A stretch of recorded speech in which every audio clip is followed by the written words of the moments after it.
Hai Top Sibian, hidup bersama dalam sebuah masyarakat terkadang terdapat perselisihan faham di antara satu sama lain. Sama ada hal yang kecil ataupun besar. Dan apabila terasa tidak puas dan tidak berani pula berhadapan, beberapa orang memutus untuk cari jalan yang licik dengan beberapa bentuk balas dendam. Bagaimana tindakan mereka? Teruskan menonton dan siapkan jempol anda. Nombor 1. Membina kepingan simen pada pagar. Siapa yang rumahnya terletak di pinggir jalan mungkin pernah mengalami masalah kereta terbanting atau terlanggar pagar rumah sehingga tanaman dan pagar rosak. Dan si pelaku itu pun bukan siapa-siapa, orang yang tinggal di sekitarnya juga. Sehingga si pemilik rumah harus mencari jalan untuk memberikan mereka sebuah pengajaran secara diam-diam dengan menempatkan simen yang dikeluar dari pagar dalam bentuk segitiga seperti mana yang anda lihat. Dan seperti yang diduga, ketika kereta jiran melanggar kembali ke tempat yang sama, maka terbanting keretanya. Nak turun untuk mencari pelaku pun tak boleh, kerana yang salah itu diri sendiri. Lebih-lebih lagi terdapat goresan pada kereta kesayangannya sebagai bukti. Biar pembalasan dendamnya ternampak diam-diam, namun ia benar-benar memedaskan. Nombor 2. Ular getah. Siapa yang punya kebun buah-buahan yang bermusim pasti akan menunggu penuaian dengan penuh semangat. Tetapi bila nak mengutip untuk dijual atau dimakan, ada pula yang mencurinya pada saat tiba masa penuaian. Betapa sakitnya hati ini. Dan ini mengakibatkan si pemilik rumah harus bertindak atas kecurian itu dengan meletakkan ular getah secara bersembunyi di atas pokok blueberry, dan ianya berhasil. Kerana setelah dikawal oleh ular pasu, tiada siapa pun yang berani. Bukan orang sahaja, tikus dan tupai juga tidak berani masuk dekat. Mungkin ini seperti yang disebutkan membunuh 2 ekor burung dengan sebiji batu. Nombor 3. Ubah tanaman menjadi sebuah patung. Hidup bersama dalam masyarakat, tidak pelik kalau adanya pertengkaran. Masalah yang biasanya berlaku adalah tentang bunyi yang membingsingkan, pembangunan yang melebihi garis batasan dan perilaku tetangga yang tidak baik. Mungkin dengan cara berbincang bukan cara yang selalunya berhasil jika ingin si tetangga sedar. Cuba hias tanaman anda ke bentuk sebuah patung untuk berkomunikasi. Contohnya seperti dalam gambar ini. Sekeras manapun hatinya, ini pasti dapat memanaskan telinganya. Nombor 4. Seorang wanita mengecat pagarnya dengan cat neon. Begini ceritanya, seorang pemilik rumah di Georgia ingin sebuah tempat peribadi, maka dia mendirikan pagar. Tetapi tetangganya pergi ke pusat pemerintahan daerah untuk mengadu atas pembangunan pagar miliknya yang melebihi batas undang-undang sehingga 40 cm. Kurang ajar macam ini, siapa pun akan marah. Dia sangat marah atas kelampauan dan pengaturan hidup si tetangga tersebut. Lalu dia cari cara untuk mengurus si pengadu itu dengan mengurangkan ketinggian pagarnya sehingga sesuai dengan yang ditentukan undang-undang. Habis itu mengecat pagarnya dengan cat yang bersinar yang terdiri daripada warna merah jambu, hijau, ungu dan kuning pada bahagian pagar rumah sebelah sahaja. Yang itu terarah kepada rumah tetangganya. Bakal menyerahkan pihak tetangga atau tak, yang pasti itu boleh menyakitkan mereka. Nombor 5. Serangan tisu. Yang satu ini bukan hanya pembalasan dendam semata-mata, tetapi ia adalah pembalasan yang mungkin tak terlupakan. Kejadian ini diprank oleh seorang YouTuber terhadap pelakon lawak Howie Mandel dengan membawakan 4,000 balutan tisu dilempar ke atas rumah Howie semasa dia tidak ada di rumah. Yang penting isteri dan anak Howie juga ikut menyertai. Kelihatan menyeronokkan. Ketika mangsa yang sebenarnya balik ke rumah, lantas dia terheran atas apa yang berlaku. Tetapi setelah itu barulah sedar bahawa itu hanya sebuah prank. Aduh, ingat ke sudah menjengkelkan orang yang tinggal di sebelah hingga diserang seperti ini. Nombor 6. Pembalasan dendam oleh kereta. Menunggu pengsaluran air yang tersumbat pada saat hujan adalah perkara yang membosankan, dan lebih-lebih lagi jika terdapat tetangga yang menjengkelkan yang menimbulkan masalah. Suasana makin berganda tambah panas. Yang diketahui peluang emas bukannya setiap hari kita hadapi. Hujan pun sudah turun deras hingga tergenang air.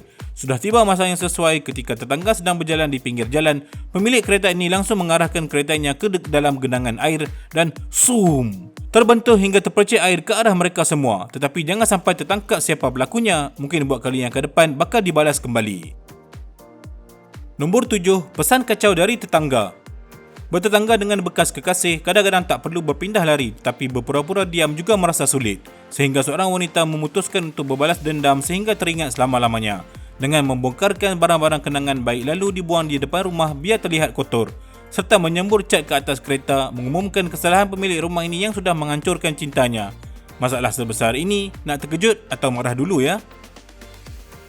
Nombor 8. Menyapa hai di bilik tidur. Kadang-kadang pembalasan dendam tetangga yang mengesalkan, bukan cuma dengan cara menyakitkan, kadang-kadang cuma bergurau pun sudah okey. Seperti kejadian ini, ikut tren pesta dengan membentuk patung salji yang tinggi dan mengejutkan orang di jendela bilik tidur, sehingga terkejut jika membuka pintu. Lebih-lebih lagi belum dapat tangkap pelakunya. Hati-hatilah, kalau tertangkap bakal berat ni dibalas. Nombor 9, peperangan psikologi. Yang ini kreatif dan agak lucu. Ketika dua orang penyewa rumah tidak selaras tetapi tidak berani menimbulkan kerosakan, takut nanti sama-sama dihalau keluar. Lalu harus menggunakan cara yang damai tetapi mengganggukan. Dengan menggunakan pengesat kaki sebagai alat, pada satu sisi bergambar Batman dan yang satu lagi Joker. Bertempur secara terang-terangan, pasangan lawan yang sangat serasi. Lalu siapa yang akan menang? Kita lihat nanti. Nombor 10, peluru telur. Bila parkir kereta di kondo atau apartmen, selalu menghadapi beberapa orang yang mementingkan diri. Ada yang melebihi garis atau menghalang jalan. Yang sangat teruk adalah tidak melepaskan gear free. Sangat menyusahkan sehingga pemilik gambar ini tak tahan, cakap baik-baik tak dihiraukan. Harus guna cara keras, pelbagai kekotoran dilempar ke arah kereta mewah sampai terpingsan si pemilik kereta setelah melihatnya. Jelas begini, mungkin lain kali tak diulang kembali. Nombor 11, anjingmu menyalak. Satu lagi masalah besar yang belum dapat diselesaikan, itu adalah haiwan peliharaan yang meresahkan tanpa dikawal. Kadang-kadang sudah pun ditegur tetangga, beberapa daripada pemilik rumah tidak menghirau, berdiam seperti tidak berlaku apa-apa. Sehingga tetangga di samping tidak lagi bertahan.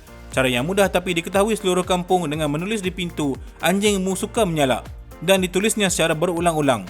Kalau sudah dilihat, mohon ikuti ya, takut nanti dinaiki papan tanda yang lebih besar.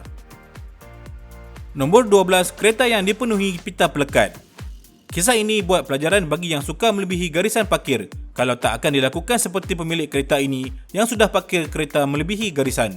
Lebih-lebih lagi tidak melepaskan gear free sehingga harus diberi pelajaran. Biar dia merasa kelakuan yang tidak disukai orang ramai. Lalu bagaimana dia nak naik kereta? Biar mereka cari jalan sendiri. Nombor 13, membersihi salji hanya di depan rumah sendiri. Dalam beberapa negara terdapat rumah yang tangganya menyatu untuk dinaik turun. Jika ia kotor, seharusnya sama-sama membersihkannya. Tetapi kadang-kadang terdapat tetangga yang pemalas, tidak dapat diajak bicara, jadi harus ditindakkan dengan gambar, dengan menyapu salji pada bahagian depan rumah sendiri sahaja, lalu membiarkan sebahagian lain tersisa dan tidak mengizinkan mereka memakai bahagian yang sudah disapukan kerana sudah dipasang kamera CCTV. Jelas macam ni, pasti mereka terfikir-fikir. Nombor 14, selamat datang dengan belon. Termasuk pembalasan dendam orang sebelah yang agak membisingkan, mungkin berhasil dengan memasang belon yang disertai kertas dan barang-barang kecil. Jika dibuka pintu, kertas akan tergeser dengan belon lalu terletup. Dan terdapat 2 biji belon. Akan mengejutkan tetangga yang lain, bukan cuma membising, tetapi dapat membuat malu betapa kreatifnya idea orang tersebut. Nombor 15, jangan berjalan di atas lantai. Kejadian ini berlaku kerana tetangga penyuka bergurau yang kebetulan belajar dalam satu kelas. Tetapi ingin orang yang mengetahui yang dia mempunyai masalah dengan keluarga ini, terdapat seorang pelajar dan kawannya saling membantu susun gelas air sehingga penuh jalan laluan. Baik bagi tahu kalau melalui pasti hancur. Tak tahulah bagaimana kalau mangsa ternampak. Yang pasti setelah ini, siap-siap untuk dihukum. Nombor 16, menghalang tempat parkir dengan penghalang. Mungkin semua orang pernah terjumpa orang berparkir sehingga terheran bagaimana nak parkir tanpa takut berselisih, terlanggar atau risau jika akan menghalang orang lain. Mungkin kalau dengan berbincang tak akan berhasil. Pemilik tempat ini memberi sebuah pelajaran sehingga tidak dapat dia pergi ke mana-mana dan memalukan. Berharap pemilik kereta ini sedar atas kesalahannya, kalau tak buat lain kali akan lebih berat hukumannya. Nombor 17, jalan palsu. Jika tetanggamu gemar merempit seakan-akan ingin menuju ke bulan dan sentiasa mengganggumu, cuba cara yang berkreatif ini. Modalnya agak murah dengan menggunakan poster yang bergambar lubang-lubang dengan dihamparkan. Yakin sekali, biarlah selaju mana pun setelah terlihat lubang-lubang palsumu, pasti segera mengerem sampai tersungkur 100%.